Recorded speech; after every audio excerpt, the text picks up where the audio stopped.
Ngarah godhong ketela nang pekarangan omah, guys. Alhamdulillah banget ke, guys.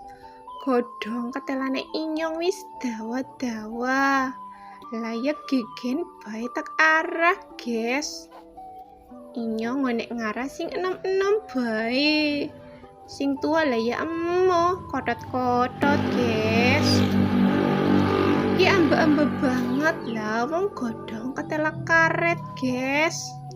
Tapi tenang, aman iki, ora mendemi, guys.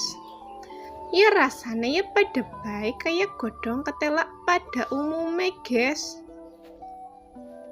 Lumayan banget kan?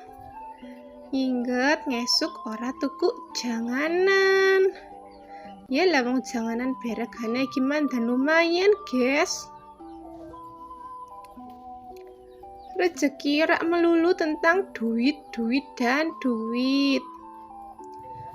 Panen godhong ketela sakmene biar rezeki. Kenang sebelah kidul ya ana maning, guys. Tak arah sing enom-enom juga. Gue lumayan banget kan. Kenang ngisor ana eman-eman ke siji. Lanjut inyong pindah maring sebelah elor ki ana juga ya sak titik kae nek diwarna toli akeh dadi sak tampah, guys. Kenang loret maning juga ana, guys. Alhamdulillah banget.